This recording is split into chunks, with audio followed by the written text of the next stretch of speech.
Hi, I'm called Juliette, and I have been lucky enough to meet up with Richard, who is going to support me.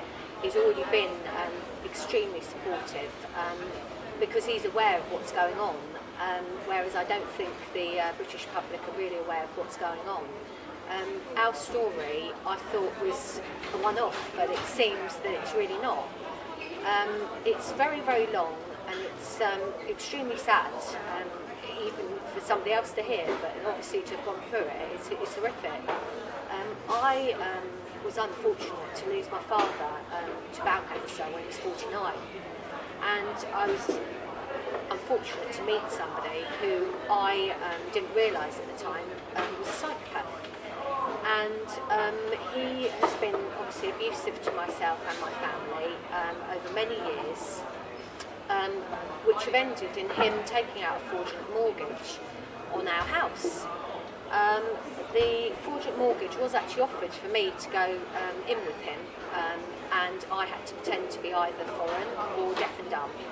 I would let the people into the property, and for doing so I would be rewarded with £36,000. Maybe people would accept that. I don't know, but I couldn't, because it was fraud, and I've never done anything wrong in my life. So myself and the children have been living in our home for 20 years. They don't know anywhere different, and we have obviously been happy. And suddenly, out of the blue, we started to receive paperwork to say that this fraudulent mortgage had taken place. But not much. It was all kind of hush-hush, and I've had to fight really to get most of the paperwork that I now have. My ex-partner had lied from start to finish on the mortgage application, stating that he lived at the house, he had no children, he had no responsibilities, and he used, it was his handwriting, but he used an old school friend of his that he said it was too common to associate with, who is actually a car dealer. He pretended he was a financial advisor, and he used him as his witness. He was obviously given this mortgage with no checks, nobody ever came to our house, no surveyors, nothing. And I have been fighting this since it happened in 2011. I have contacted the bank. I have fraudulent forms that the bank have agreed that it's fraud. The police have been involved. They started off in Sussex. It was then transferred to Essex because that's where he actually committed the crime. Our whole life has been an absolute ruin. We have been given eviction dates. We have had to go to court to fight them, and it has all ended up in finding out that we aren't being given the basic rights that we should be. We were given the latest eviction date of the 21st of March 2016 and went to court. I was spoken to appallingly and basically shut down. My case had gone to the High Court, and a judge had made a ruling and then backtracked and said that he had no jurisdiction because the bank had contacted. We've been in contact with the CEO of Lloyd's Group, Antonio Porto-Rosario. I have letters obviously to prove what's been going on, but I think the British public don't really know what's going on. And now we are being threatened. Every single basic human right I have has been taken from me. I've been discriminated that I'm disabled.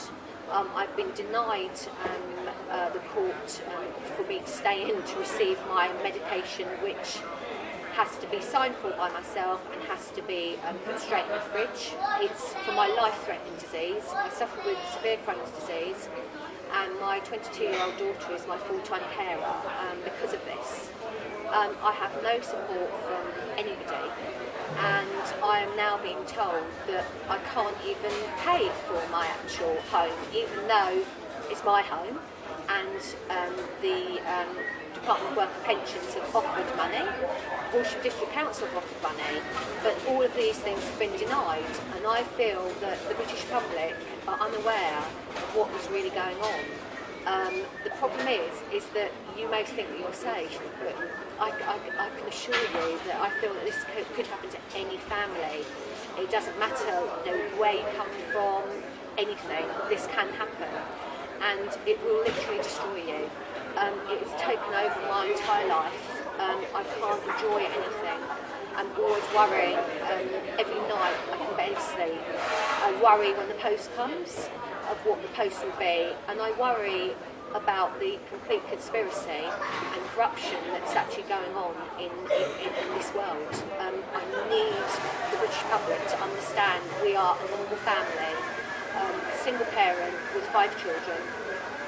We have not been allowed to carry on with our lives, and my ex-partner died of lung cancer at the age of 53. He still has complete control over us.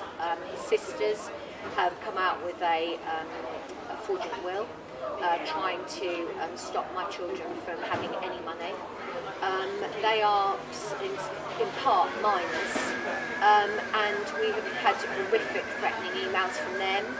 A solicitor who said he was legal consultant, a man called Colin Nolan, who said he was working for Dable and Allen, does not actually work for Dable and Allen. We've had to contact the fraud department of the SRA. He also said that he was a legal executive. We've contacted Silex. He isn't, and I have the emails to prove this. He turned up at our house on Sunday, the 20th of September 2015, to threaten myself and my family. This was reported to the police, and I was given a crime number, but nothing has been followed up. There's been numerous things that have been happening to us, and I would beg the British public to come forward. You're not safe, and it could happen to you.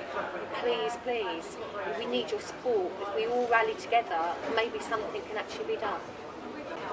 I had an RX1 restriction protecting the property, and that meant that the bank couldn't actually get a charge. So even though my ex-partner had taken out the fraudulent mortgage, they couldn't actually get a legal charge.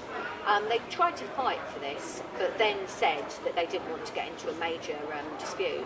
But the judge at Brighton Court, a judge Pollard, just a district judge, he actually allowed them to remove that.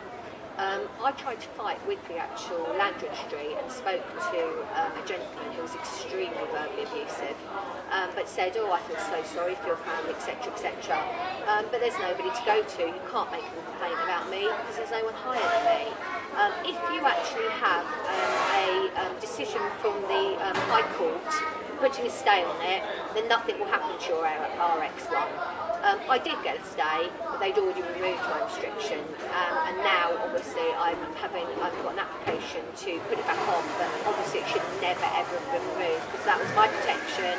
I'd suffered domestic abuse, it was put on there by a solicitor, and it should therefore never have been removed.